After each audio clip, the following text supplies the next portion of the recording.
I think when you're young, you copy what other people do, particularly when you've got a strong father figure and he's running a farm. You know, there are ways to handle farm animals that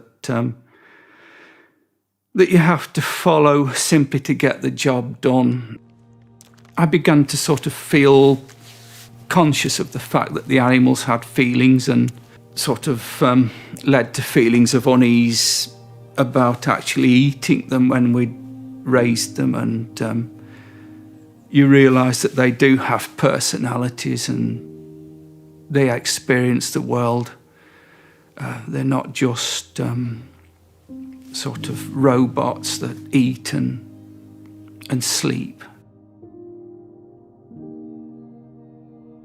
I couldn't sort of disconnect that feeling of having to get the job done from the fact that they were individuals rather than just sort of units of production, or just more than a number, really.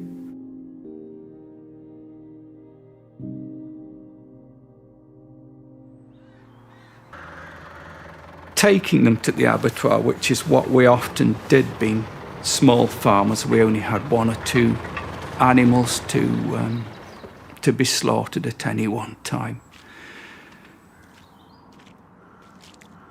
You felt as if you were betraying them because you'd made friends with them, if you like. And so to all of a sudden, one day, load them into a trailer, something they'd not experienced before. And you knew that you were taking them to what must be a terrifying experience. It was soul-destroying, that's how it felt. It was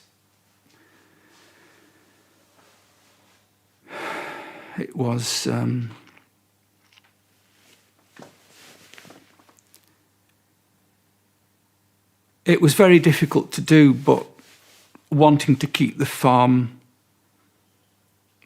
working as a farm, I just needed to keep doing it until I could find what else to do. After my father died, I didn't have the excuse really of sort of keeping him happy by maintaining the farm as he wished. But I simply didn't know what else to do. Somebody told me that you can produce vegetables and crops without animal inputs. So you don't feel that you're implicating animals in your food production. And so, it sounded excitingly different and felt like the future.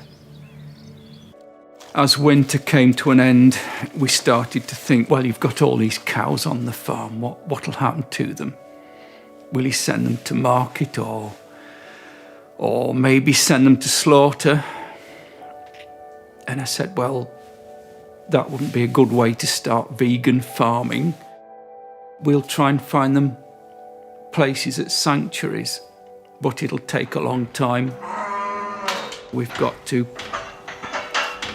organise this and deal with the reality of the cows leaving the farm, and it's going to be a massive change. You sort of think, am I doing the right thing? It was quite scary for me because I was kind of rejecting everything I'd known up till that day, really. To do something as radical as getting rid of the livestock from the food chain seemed threatening to most of agriculture, I think. It kind of distanced us from the other farmers in the area. In fact, the farm was nicknamed the Funny Farm by some local residents.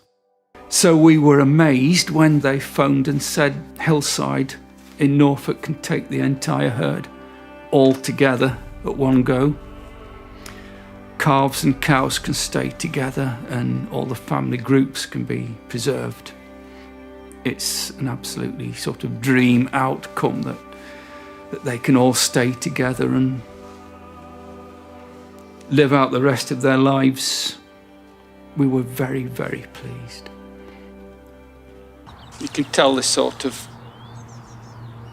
you know, they don't belong to me anymore somehow. Everything that had bothered me about the process of beef farming in the past, all that burden of responsibility was lifted, and it was just such a relief to know that the animals I'd been looking after would have a happy, cowy life for the rest of their lives. I know it sounds soppy, but it was a joy, really, to learn that the ones who were still living on the farm were going to be saved, literally, and enjoy just being cows.